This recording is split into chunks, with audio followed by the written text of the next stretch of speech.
The Utah Jazz got the guys they wanted. Are they right? Next on Locked on Jazz. You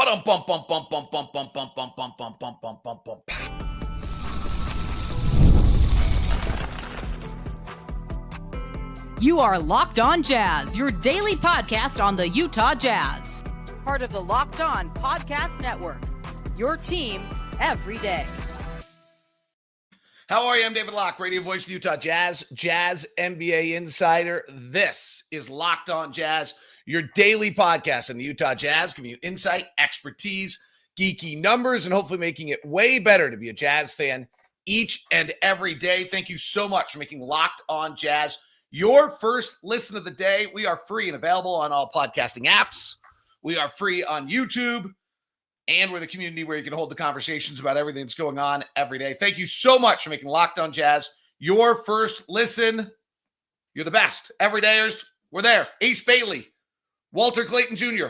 Those are your newest members of the Utah Jazz. No trades of no big moves, kind of as I expected. They all happened before draft day. Here's the show. We'll kind of look at the draft as a whole. We'll look at what's next for the Utah Jazz. We'll break down Clayton Jr. and we'll break down Ace Bailey. The big story of the night on today's show is the Jazz executed as they wanted, got who they wanted. This is Austin Ainge's direction as the new leader of this franchise, and you saw it. You saw it in the first pick, regardless of the noise, regardless of the workouts, regardless of what an agent might have wanted or not wanted. No one really knows. Immaterial to the Jazz. I told you this on Monday. I told you this yesterday, that the Jazz, if Ace Bailey was the guy that they thought was the right one to pick, regardless of all the noise, they were taking it.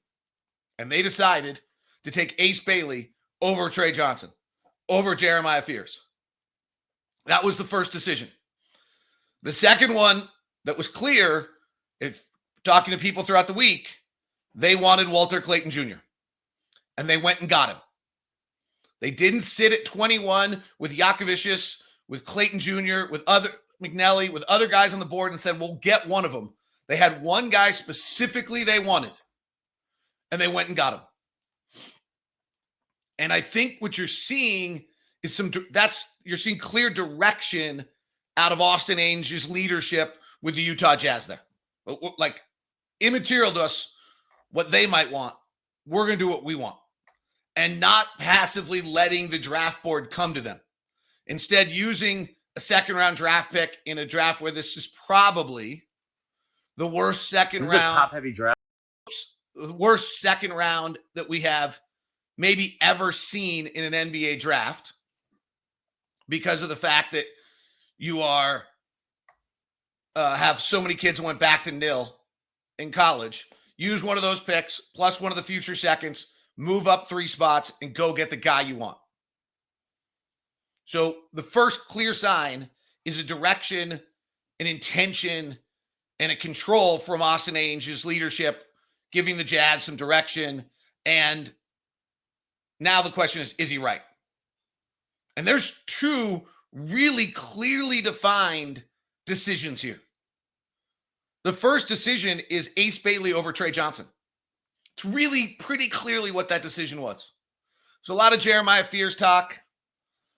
I have the feeling this was very clearly Ace Bailey versus Trey Johnson. And then the way the draft board was playing out, it was Walter Clayton Jr. or Jakovicius at Illinois, the 6'6" guard who went to Miami at 20. Pretty smart that the Jazz didn't sit back and wait for Clayton Jr. or Jakovicius to get to him. I was kind of doing the checkbook looking at it. And there was a chance that you were kind of certain that one of the 2 was going to get to you, but there was also a chance that they weren't. Like, you were 4 picks away, and it was 18, 19, 20, 21, and you're looking at the teams. I actually didn't think Miami would pull it because they have Jaime Jaquez, who's kind of similar, and then they pulled it at 20, and so you wouldn't have got either of them. All right, let's talk Ace Bailey.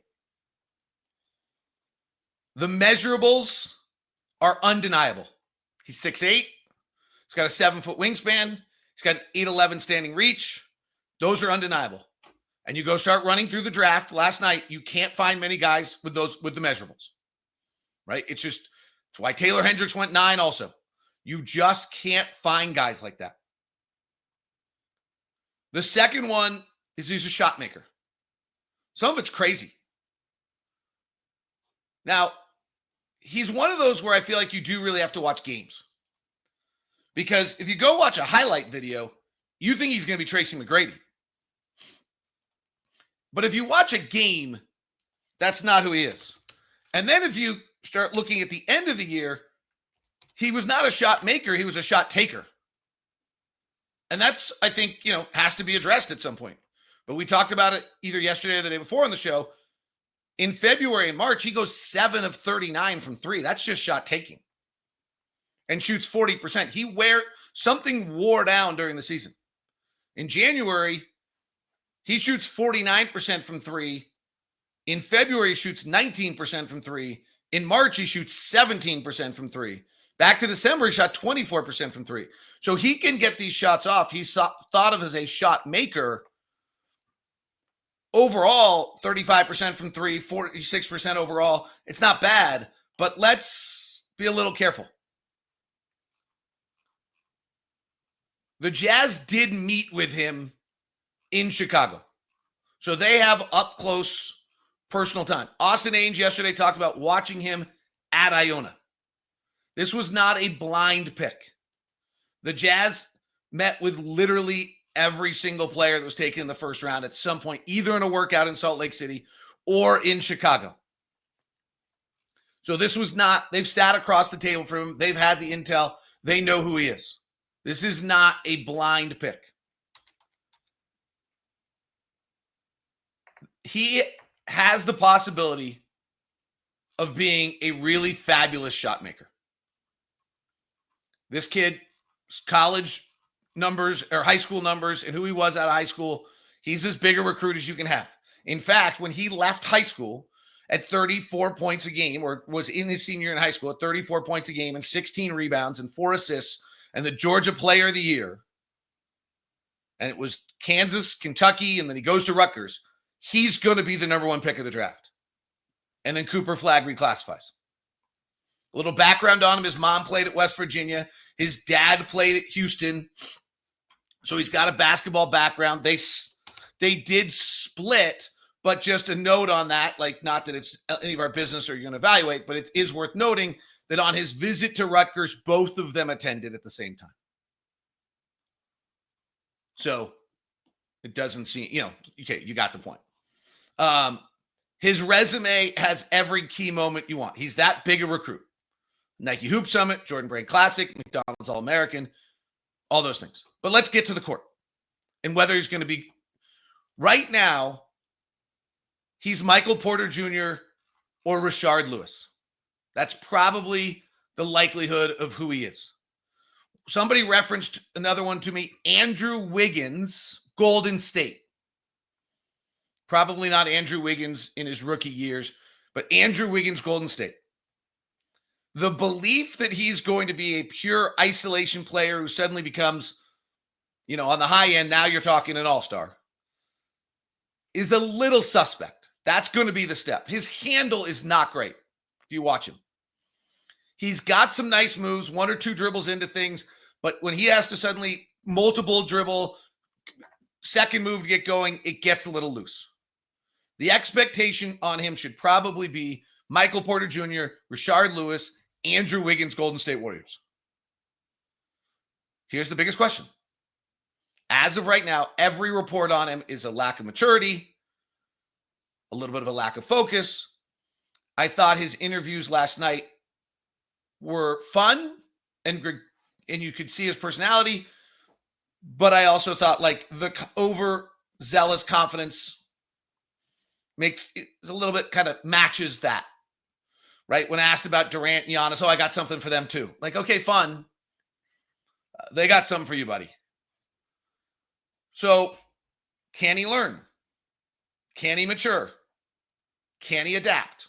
It's the same question you got in every 19-year-old kid. And this is what you have an organization for. This is why you have a director of player services. This is why you have a chef. This is why you have a nutritionist. This is why you have a strength and conditioning coach. This is why you have 13 coaches. This is why you have Will Hardy. This is your job as an organization. is to take a 6'9", right now 205-pound, incredible measurables, super level skill, help him mature, help him adapt to a crazy world of the NBA, help him get the right food, help him get the right strength, help him get the right mind. It's why you have Dr. Kimmons. And get him to be the best player he can be. Is it the right pick? The right pick on this one is doing what you want to do and being unmoved by the outside information. Whether he's going to be better than Trey Johnson, we'll see. I don't know. Like, I liked Trey Johnson an awful lot.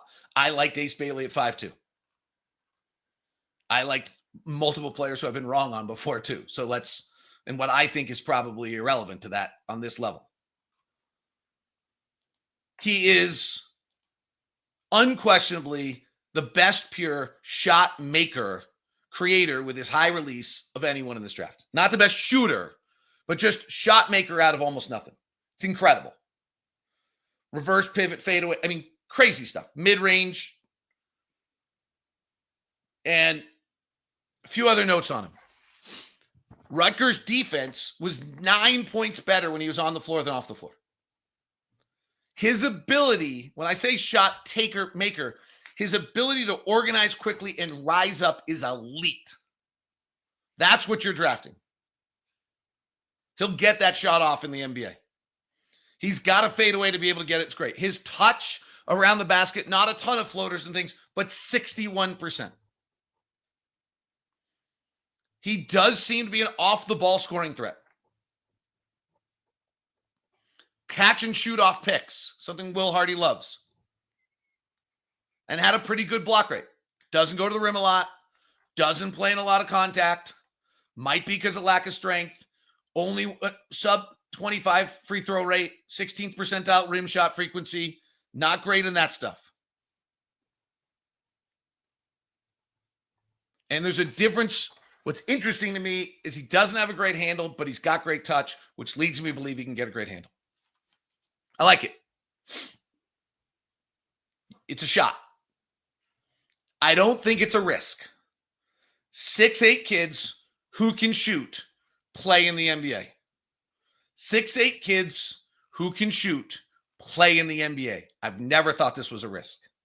The question will be personal development and where he is on that process, because the skills are all there. So why did the Jazz buck the trend and go for a 22-year-old in the top 20 next on Locked on Jazz?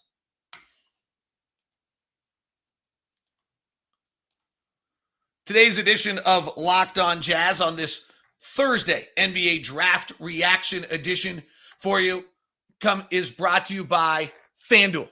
FanDuel is the official sports book partner of Locked On, and FanDuel has all the summer sports in play right now, whether it's Major League Baseball, whether it's a little WNBA, whether it's high-stakes soccer, whether it's golf on a Sunday. They're all in action, and FanDuel's got you getting into the game. Use FanDuel to track your favorite matchups. The app keeps it fresh, daily promotions, fun ways to bet.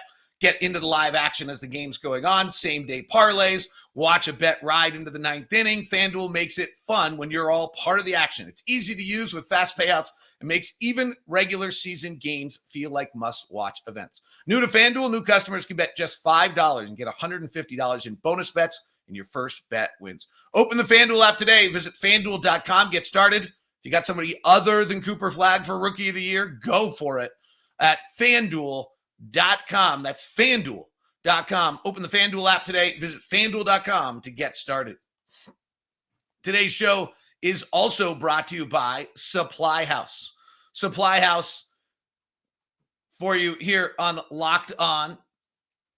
Supply House gives you the needs from the site made for skilled trades. So Supply House, whether you're in plumbing, HVAC, electrical work, Supply House is the reliable way to order products online and get them taken care of. The easy-to-use website is packed with helpful resources and the latest product information to help you get the job done right. Plus, with complete inventory of over 200,000 parts from over 400 top brands, you find exactly what you need delivered fast from coast to coast. Need help with an order? Supply House offers expert support, industry-leading service, so you'll always talk to a real person. And for trade pros looking for an extra edge, their free Trade Master program offers exclusive perks with a dedicated phone line, free shipping, and discounts on every order. Thousands of skilled professionals are already taking advantage. Now it's your turn. Join the Trade Master program today at supplyhouse.com/TM and start ordering plumbing, HVAC, electrical supplies with just a few clicks. Use the promo code SH5 for 5% off your first order.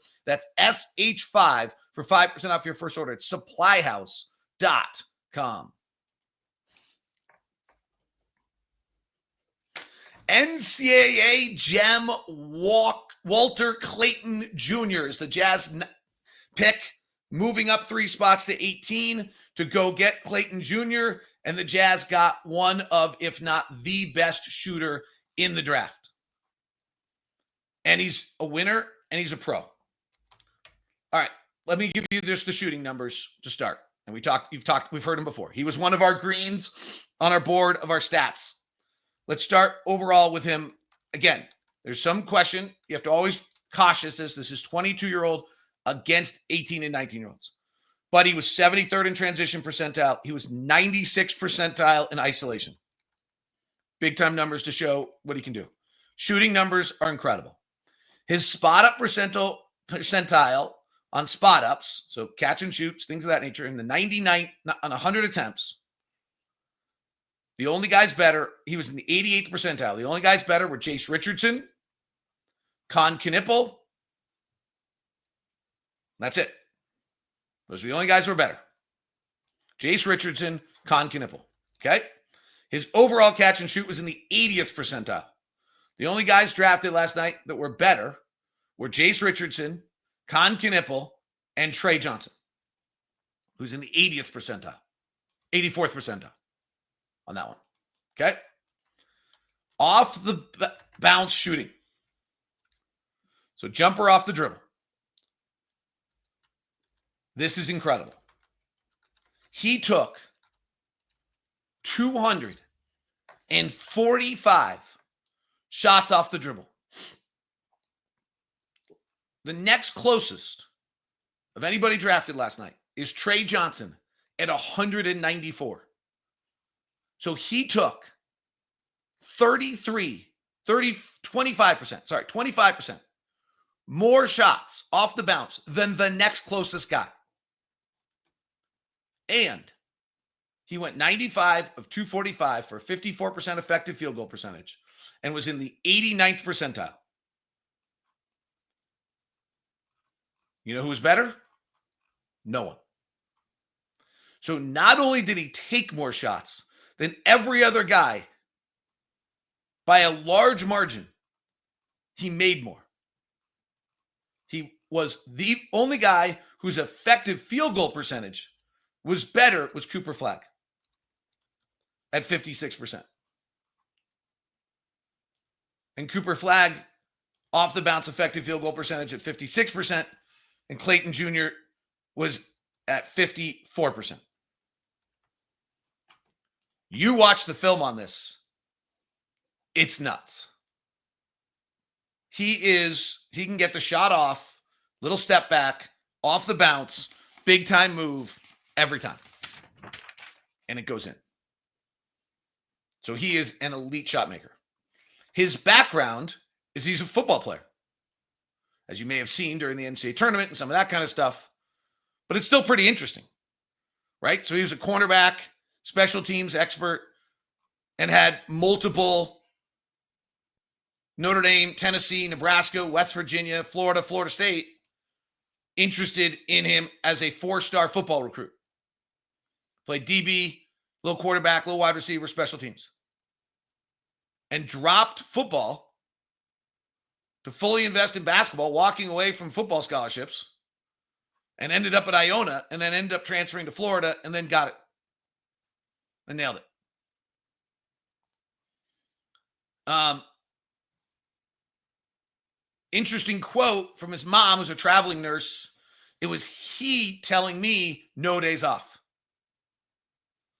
So this is not the kid whose parents were pros, who suddenly put him into a bunch of, this kid driving it.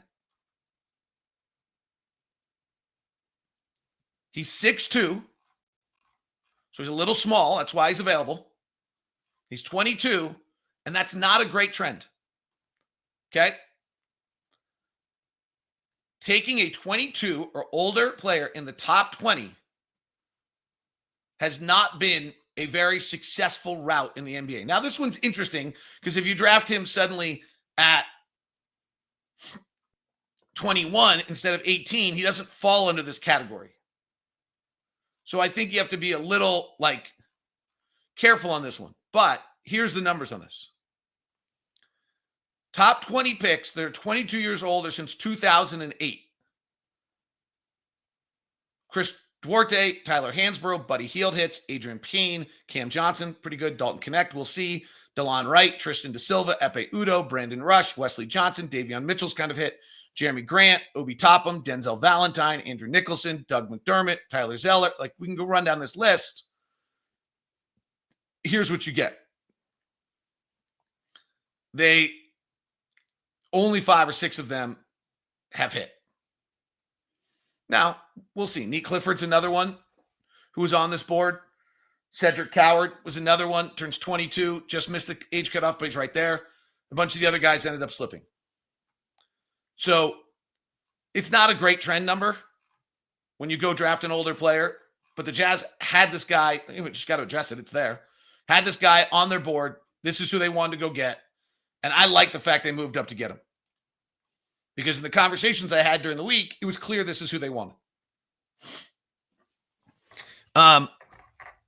His rim stuff is okay. It's not great. The things that are lowering his ceiling are size and maybe not a great vertical pop around the rim. Again, there's a reason that he goes 19 and not 10. But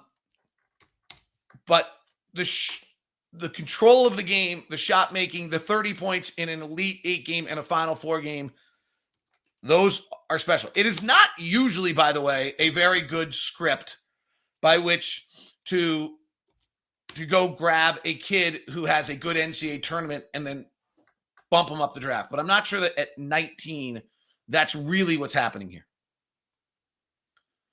On shot types at the rim this year, he was at 60%. It's not terrible. There were Fears and some other guys who were far less than that. Little runners in the lane is not, he doesn't do a lot of it. He took 24 of them. He's much more likely to stop and pop for a mid-range shot.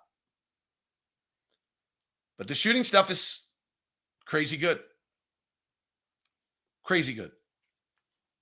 And the fact that he can play off the bounce. Let's go here what Brandon Olson of Locked On Gators says about Walter Clayton Jr., who he watched all year. The best shooter in the 2025 NBA draft, Walter Clayton Jr., has a new home. I am Brandon Olson with Locked On Gators. Walter Clayton Jr. was the coldest shooter I've ever laid eyes on a college basketball court. No moment was too big for him. In fact, Walter Clayton Jr. might have been too big for every single moment that was thrown in front of him as he led the Florida Gators to a national championship, and he carried the offense at times. You look at the biggest moments, the biggest games, and even if he's not playing a great game at that moment, he goes out and gets the bucket when it's needed. We saw him facilitate the offense all season. He's been proven that he could be a playmaker and not just a bucket getter. If he improves that defense just a bit, you're looking at a guy that's going to have a long career as a rotational player in the NBA. Love Walter Clayton Jr.'s game. I think he's a very modern basketball player, and I think he's going to have a lot of success at the next level. Thanks a lot, Brandon. Brandon Olson of Locked On Gators there, Locked On Podcast Network, able to cover every single one of these guys from every spot. All right, what's next for the Utah Jazz, and who were the winners of draft night?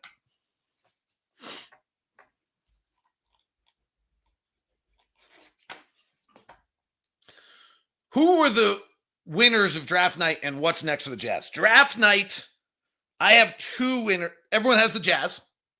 Ace Bailey's development will be the question. If he plays to the level of, then that's a huge win, right? But everyone's got the Jazz as a winner. That's going to be universal across the board. Atlanta is the big winner. They fleeced Joe Dumars. 2 trades in 2 nights. It feels like Joe Dumars has become the fantasy football owner that everybody wants to call. And he was when he was at Detroit as well. Detroit moves up 10 spots. Excuse me, not Detroit. New Orleans moves up 10 spots, gives up an unprotected first-round pick next year, the best of theirs or Milwaukee's. Both teams could be bad. New Orleans could be terrible. If New Orleans starts Jeremiah Fears as a point guard next year, they're going to be terrible. Just because starting a point guard is terrible. Rookie point guard. And so that they could go get who they wanted, which was a Derek Queen, which to me was one of the bigger questions in the draft. And Atlanta slides to 23 and gets who they wanted at 13. Or at least one of the players they wanted at 13. So Atlanta pulls off a monster win and a great Kristaps Porzingis trade the day before. I hate to say this. I think Oklahoma City might have been a subtle win here. Thomas Sorber, the Georgetown center, is just an interesting prospect. And maybe because of his foot injury and the fact that he missed time, maybe just a little bit better than anybody thinks. Those were the ones that, like, if I were to give a win to, those are probably the Miami getting Yakachonis at 20 is lower than expected, but I didn't like him necessarily at 10 to 15. I probably liked him better at 20. The biggest question marks, oh, and by the way, the Mavericks were a huge winner. Biggest questions marks to me are obviously what New Orleans did. I'm not sure I totally understand what Portland's doing. The Hassan Jang or Jang Hassan Hansen,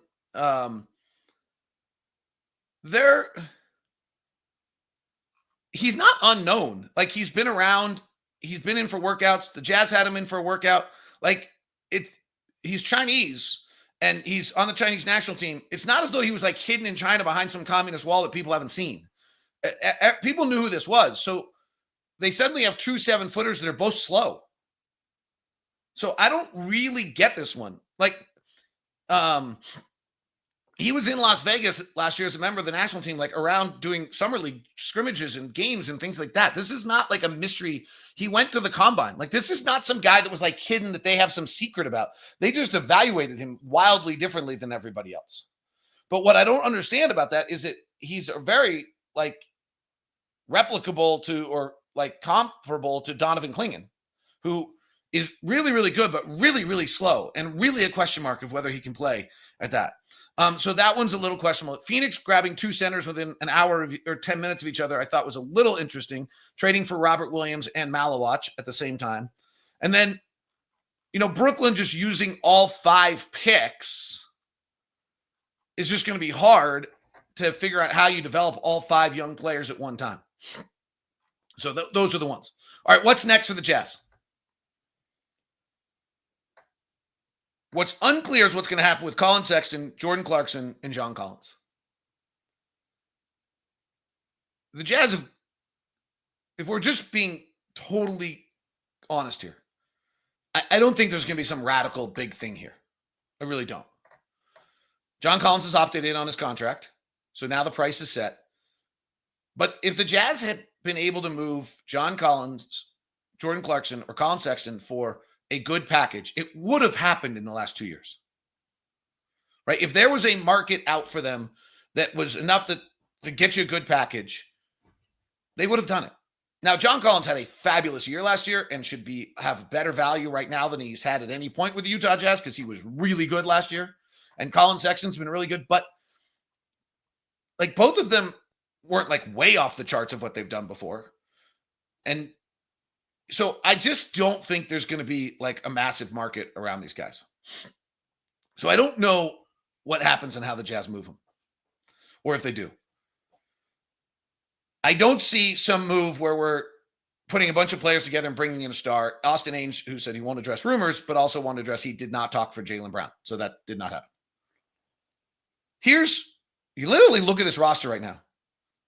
Your point guards are Collier and Clayton.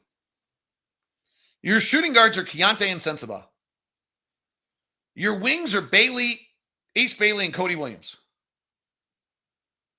Your power forwards are Lauri Markkanen and Taylor Hendricks. And your centers are Walker Kessler and Kyle Filipowski. with Colin Sexton, Jordan Clarkson, and John Collins. And I'm probably forgetting someone, which is going to be awkward. Johnny Juzang, I got that. But guys who regularly play.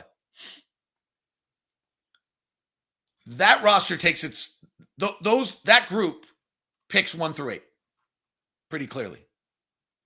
I don't think there's a lot of question on that. And I don't know what other KJ Martin, what other choice, like that's, I think, where we are. Now, this is to Austin Ainge's point, depending on how Colin Sexton, Jordan Clarkson, and John Collins fit in, you're not manipulating rosters. You're not sitting players. If we just roll out that 10, we're going to have a hard time winning games, but we're going to get a lot of development. You might like to have some veteran maturity in the building. That's pretty young. Collier and Clayton as your guards. Keyonte and Sensabaugh as your shooting guards. Ace Bailey and Cody Williams as your wings. Lauri and Hendricks as your power forwards. Kessler and Filipowski. 10 players. One of them, Lauri Markkanen, has been in the league for more than 3 years. That's where we are. That's what's next. But that will be clearly defined moving forward with a goal. I think this matches all the things Austin Ainge said at his presser. You can have hope and you can have direction and you can have things you're looking for without winning. That roster doesn't, that 10, without Colin, without John, or without Jordan, does not win many games. But it can have a direction. It can be building something. It can have hope to the future. It can see itself playing out. You can do that. And that's what I think is next. As I said yesterday, I just can't see the route by which we become a top 15 team in the NBA. And really, if you're going to do it and bypass this pick, you've got to become a top 12 team, top 10 team in the NBA. I just don't see that route. It's going to take some time. What the better route is to let Collier and Clayton develop as point guards. Let Keyonte and Sensabaugh and see if they've got it. See if Cody Williams can make some strides and Ace Bailey can figure some things out. Let Lauri be the lead dog. Have Hendricks get comfortable under his feet again. Have Walker and Filipowski play different styles of center. He'll be young, energetic, developing. Not a lot of wins. But I think that's where we are. I think it's the right place to be. The Jazz got who they wanted. Time will tell very clearly whether they were right. That's the game they're playing. But they got who they wanted. Austin Ainge said it yesterday, 2 weeks ago. This was our dream scenario. They got who they wanted at 5-21, moving up to 18 to get it done. That's all you can ask. They had a plan. They executed it. Time will tell whether they got it. For more on the draft and everything else, we'll send you the first ever national 24/7 NBA channel, Locked on NBA. Follow me on socials at DLock09. Back with you tomorrow with more on Locked on Jazz.